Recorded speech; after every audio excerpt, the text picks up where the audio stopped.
वायव्य संहिता का जो प्रथम आरंभिक श्लोक है, शुरुआत करते हुए कहा गया है भगवान शंकर को नमन करते हुए और भगवान शंकर के शरण में ही जाने को एकमात्र मुक्ति का उपाय बताया गया है।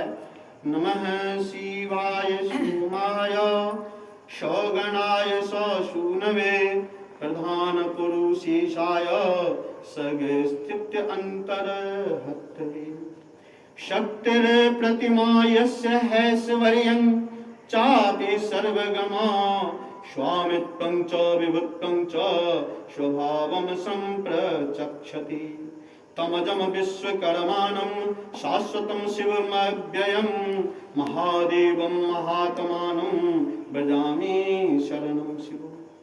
जो संसार की रचना पालन एवं संहार करने के लिए प्रकृति एवं पुरुष के ईश्वर के रूप में विद्यमान है, उस सदाशिव को गणेश कार्तिक एवं उमा सहित नमस्कार करने के उपरांत व्यास जी कहते हैं कि जिनके शक्ति की तुलना नहीं की जा सकती है, जो अजन्मा है, अविनाशी है, महान देव हैं, जिनसे मंगलमय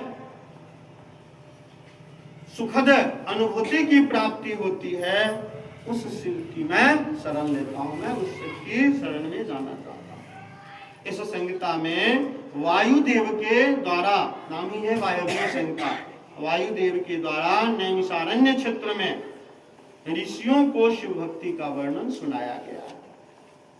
संक्षिप्त में वायुदेव ने कहा कि माया का नाम प्रकृति है, माया ही प्रकृति है और पुरुष उसी माया से घिरा हुआ है। हम लोग कहाँ रहते हैं? प्रकृति में रहते हैं, जहाँ रहते हैं तो उसी माया से घिरे हुए हैं। मन एवं कर्म के द्वारा माया का मनुष्य से संबंध स्थापित होता है। जितनी भी बातें आती है, कल पाप 3 तरह के वाचिक मानसिक कायिक भेल रहे, तो मन एवं कर्म इसी के द्वारा माया से मनुष्य अपने संबंध को स्थापित कर लेता है। और यह जो स्थापना होती है उसके भी प्रेरक कोई और नहीं, शिव ही है। शिव की प्रेरणा से ही यह भी होता है। अब माया महेश्वर की शक्ति है, भगवान शंकर की शक्ति यही माया है। अब क्यों प्रवेश कर जाता है? मनुष्य की अज्ञानता रूपी मल के कारण मनुष्य माया से गिर जाता है। उसमें जो अज्ञानता रूपी विकार है, मल है, जो गंदगी है, उस गंदगी को हृदय से नहीं निकाल पाता है, उसके हृदय में वह भरा हुआ रहता है, जिसके फलस्वरूप वो माया में घिर जाता है। और जैसे ही अज्ञानता दूर होती है, जीव शुद्ध होता है, परिणाम स्वरूप वह शिव की शरण में चला जाता है, उसमें भक्ति भाव आ जाती है, वह शिवत्व हो जाता है। इस अज्ञानता को दूर करने का एकमात्र उपाय भक्ति है। इस भक्ति के बल पर सभी विकार, सभी विकृति समाप्त हो जाते हैं। अब भक्ति के लिए वैसे ही फोकट में नहीं मिलने वाला है, कुछ करना पड़ेगा। तो उस भक्ति के लिए इंद्रियों को नियंत्रण में रखना आवश्यक है। इंद्रियां 2 भागों में विभाजित है, ज्ञानेंद्रिय और कर्मेंद्रिय। 5 ज्ञानेंद्रियां हैं, आंख, कान, नाक, जीव, त्वचा। आंख की इच्छा होती है हमेशा सुंदर, बढ़िया बढ़िया कपड़ा, बढ़िया बेडशीट, सब बढ़िया देखें, सब सामान सब सही रहे, थोड़ा इधर उधर नहीं रहे। फिर कान की इच्छा होती है हमेशा अच्छी वाणी सुने। आप लोगों की अब होगी कि हमेशा किच किच होते रहते, क्योंकि श्रवण किया है, इसमें भाव उत्पन्न हो गया है। तो कान की इच्छा, आज जो भोजपुरी सुनने का आदि है उसको होता है कि भोजपुरी गीत बजे। तो सबका अपना अपना रुचि सबकी है। जीव की इच्छा होती है कि हमेशा अच्छा ही मिले, चिकनाई युक्त घी लागल, प्रेशर नहीं पड़े। तो नाक जो है वह चाहता है हमेशा सुगंधित, हमें वातावरण प्राप्त होता रहे। और त्वचा की इच्छा होती है, बाबा की कृपा से देवघर जाने का अवसर होता है, बहुत हम को देखते हैं कि तोशक वाला ढूंढेगा, जहाँ पर तोशक वाला छाओ वही होटल में रुकिए। रे देवघर जा रहा है, तोशक वाला बिछावन पर सोएगा।